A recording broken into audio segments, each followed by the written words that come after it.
Hi everyone, thank you for joining me on day 12 of our drawing journey, and we're going to be doing something a bit weird, and that is drawing a couple of cylinders, bending them, and then cutting them into multiple shapes.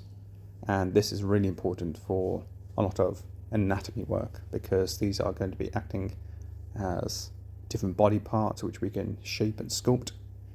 And to start, we're just going to draw bent lines, and then we can form these cylinders and tubes around them. And of course, in the future, we're going to be kind of sticking these together, maybe with spheres and cubes, to create more elaborate shapes. And this looks a bit rough at the moment, and it is. So I'm going to go over it one final time to tidy them up and lay them correctly. But at the start, they're just going to look like pieces of macaroni, where we do one oval and then the other side curved depending on where they're facing. And this is incredibly simple, but it's a really important fundamental to learn for the future. So I'm just going to draw a bunch of random ones overlapping different directions, different levels of bendiness. I particularly like this one I'm drawing now, and we're going to just slice them up, make them seem more 3D, and I'm hoping in the future we can use this technique to maybe draw arms and legs. So you can be as creative and as bendy as you like.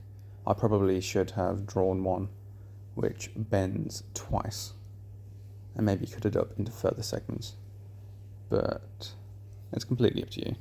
The more you practice it and the more you experiment, the more you're going to learn at the end of the day.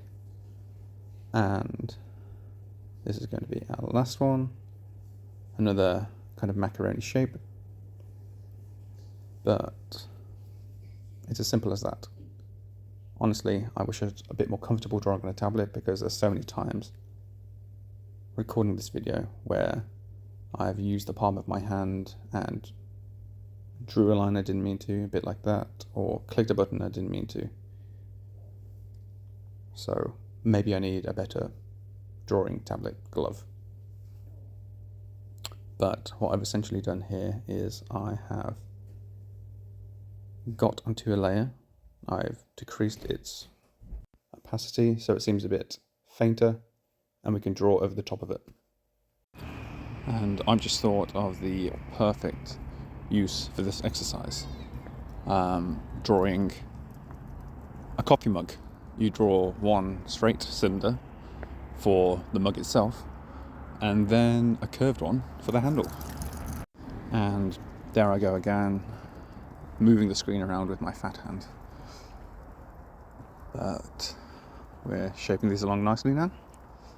But I could totally see two of these put together to make a mug, and I think it would be quite a good exercise for the future.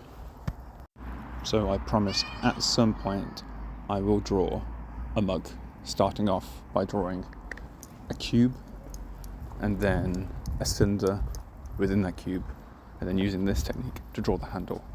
And technically, if I do that, I should also be able to draw a mug at any angle. Now this one I've drawn that kind of thing in the corner to make the cylinder look a bit more squishy, which is something I'll be experimenting with in the future. Now this part of sketching is really important because we have a lot of overlapping drawings, and this is why the sketch is important.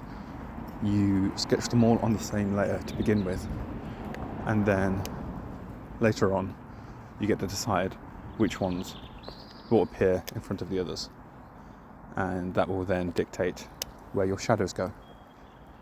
So pretty important, I think. And I will have to make a slight adjustment for this part as I can't really see the left hand end of this noodle, so I will extend it past the sketch and will adapt, because that's what the planning stage is all about. And there we have it, our 1, 2, 3, 4, 5, 6, 7 noodles.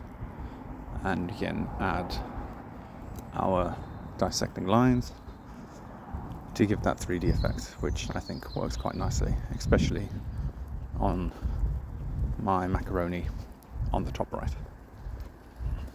You probably see these exercises everywhere, but I couldn't recommend this one anymore. Thank you everyone who's made it to the end. I hope you enjoyed watching it, and I hope to see you tomorrow. Thanks.